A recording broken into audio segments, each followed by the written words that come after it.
Hi, this is Jody from mcpactions.com. Today I'm going to be showing you how to use your newly purchased storyboard actions.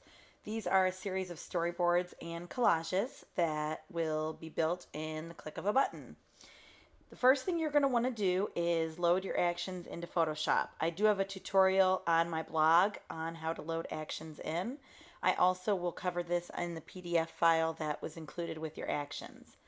Once you have your actions loaded, pull up the photos that you're wanting to use in your storyboard. You can always do that later if you want to see the storyboard first and then pick photos. And the first thing you're going to want to do is go to your action set. You'll see right here I've got all three loaded in: the MCP Storyboard 20 by 10, the 20 by 20, and the variety pack. So we're going to go ahead for our example today and we'll use the 20 by 10. I'm going to actually show you all three real quick. The 20 by 10 set lists all the actions right here, horizontal first, which are true 20 by 10, and then the ones that say vertical are all the ones that are actually 10 by 20. They'll go long and skinny. And these right here, you'll see each action is divided between white and black, which is the background color of the storyboard. And this can be changed, but the white storyboards have a black border and the black storyboards have a white border around each of the openings, and you can turn those off as well. Now we're going to close out of this, and I want to show you next is the 20 by 20 set, and you'll see obviously these don't need to be horizontal and vertical since they're square. You can always resize these at the end so that instead of being 20 by 20, they could be 16 by 16, 12 by 12, 8 by 8, 10 by 10, any dimensions at the end. But you'll want to resize those after you put the items into them. That's that set. And lastly, we have the Storyboard variety pack. This one doesn't have too many 20 by 20 and 20 by 10 since there's a whole set made for that, but it does have a variety of sizes. The first is a 30 by 5 and 5 by 30, then a 30 by 10 and a 10 by 30, and there's a couple actions in each of those. And then there's 30 by 30s, 20 by 20s, 24 by 20s, 20 by 24s, 20 by 16s, 16 by 20s, 14 by 11s and 11 by 14s, a couple 20 by 10s and 10 by 20s, and then lastly a smaller one which is a 10 by 4 and a 4 by 10, which is great for using for senior photos. Okay, so to play any action, you are going to want to click on the actual action, not the size. So you would click there before you click play. But I'm going to be actually showing you with the 20 by 10s today. So if we want to go ahead and use the one with the white background with the black border, we'll go ahead and select it. And by selecting it, you're just going to click on it so that it's highlighted. See how it turned blue? And then once you're done with it, you're going to click the play button, which is right here. You'll go ahead and click play. And you'll see that the storyboard will build itself. It will just take just a second. And then there's your storyboard right here. And this one has 3 openings. Now, to know what size the openings will be before you actually press play, if you look right next to it, you'll see the number 2 in parentheses. That means there's 2 4 by 6s. And if it does not have a number in parentheses, it means there's one of them. So that means there's 1 6 by 6. These numbers are going to help you when you're going to go put your photos into the actual collage or storyboard. The next thing you want to do is go under Window, Arrange, and then Cascade. What this will do is it'll put it so that you can see all of your different pictures. And we're going to go ahead and get rid of the header there. And we're going to want to be able to bring these photos into the storyboard. So the first thing we're going to do is pick one of the photos, and we're going to crop it so that it's going to fit in the storyboard. And once you've done this a couple times, it'll go really fast for you. We know this is vertical picture, and so we're going to obviously want to put it in one of these 2 slots right here, because it wouldn't probably look very good going horizontal. And we'll see it's 4 by 6. So we're going to go ahead and use the crop tool right here, and we're going to put in a width. And normally you would think you'd want to do it 4 by 6. However, I highly recommend adding 0.25 to the width and height anytime that you're cropping to put photos into my storyboards. And the reason is that'll give you a little flexibility once you put it into the storyboard where you can actually move it around a little bit. So we're going to go ahead and put 4.25 for width and 6.25 for height.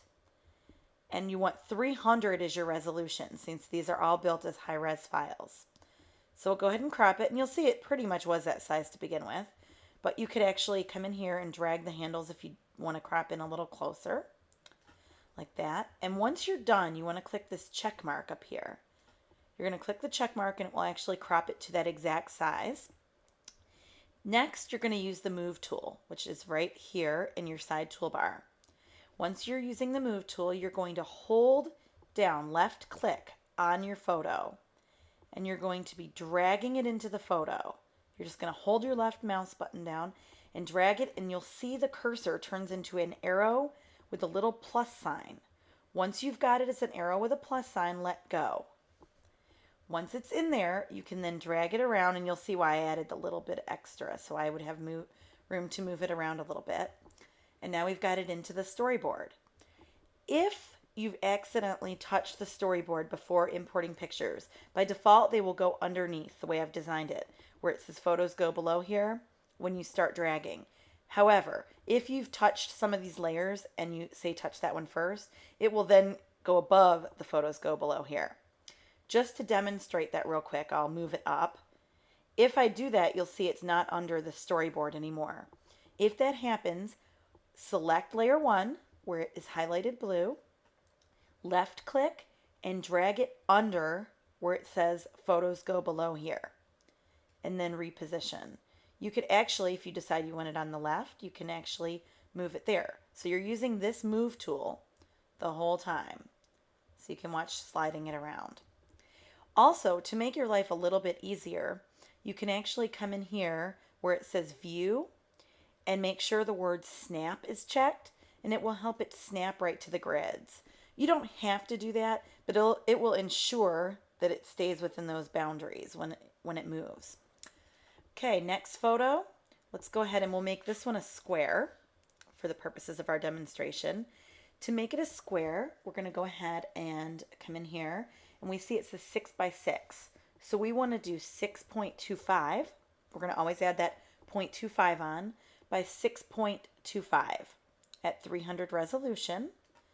We'll go ahead and click the check box, and then we're going to use the Move tool, and again left click and drag it in, and you'll see it automatically puts it under layer 2, and you can move it if you decided you want to put it in that one, or you can move it back to the box we intended it for. And then lastly, we'll go to our last photo, and again we want to make this one 4.25 by 6.25. So we'll go ahead and we can move these boxes in to make it any position we like. Then click the check mark, select the Move tool, and again drag it into the photo. And there you go. That's all there is to it for a storyboard. If it is one with text, I'll actually run one really quick with text and show you how to change the text as well. But first I'm going to show you how to go ahead and actually change the color of your background layer. What you want to do where it says photos go below here, there's a little white box or black box, depending which one you ran. You will double click on the box. Oh, first you need to unlock the layer. I've locked it so that you don't accidentally do this. So you'll click where there's a little picture of a lock. It will unlock the layer.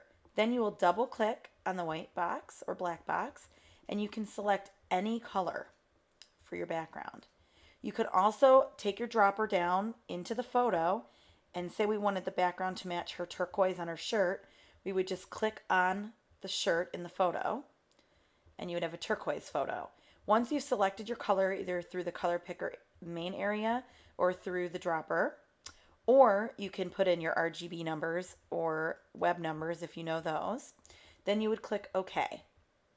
And there you have your storyboard.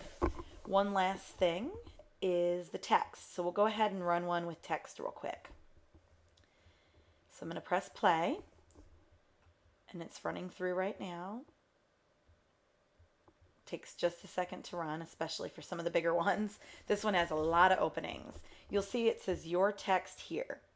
Where it says your text here, you're going to want to double click on the T in your layers palette. Then you're going to type in your text. So we'll call this one Storyboard. And you could write love, any word or words you want. And then you'd click OK. If you want to change the font, you could highlight the text, drop under your font menu, and pick any font you like. Then you'll click the check mark right there to accept your changes. Last thing I want to cover before I'm done with this tutorial, and we'll go back to this photo right here, is resizing. Say that you want to print this out, instead of it being a 20 by 10, that you want it as a 10 by 5. Save a little money in printing costs. Maybe you just want a smaller photo to be able to hand out to people. You can resize in half pretty much any of these storyboards. What you're going to do is go under image size, and right now it's in pixels. You'll see it says 600 by 300, 10 by 20. You're going to come in here, and under where it says width, you're going to click 10, and it will automatically resize for 5 as long as you have these boxes checked off: scale styles, constrain proportions, and resample image. Once you're done with that, make sure those are all 3 checked off. You're going to click OK, and you'll notice immediately your photo is going to actually get smaller. We can make it bigger by control plussing, which will just zoom in, but it will resize your photo. You likely will want to flatten and sharpen for web, or sharpen the photo after you've done this if you've decreased your pixel sizes. But that's how there is to it. With the square storyboards, you're going to do the same thing, but I would recommend with the square ones that you don't have to half it. So I'll go ahead and quickly run one with circles right here. This is a circle storyboard. And again, it's a 5-inch round in diameter, going across. So you're going to want to crop to 5. Well, probably 5.25 actually, to put a photo in a square, and then you can actually pull them and you'll just see the circular part. I can show you this real quick. Arrange Cascade. And we'll go ahead and take this photo.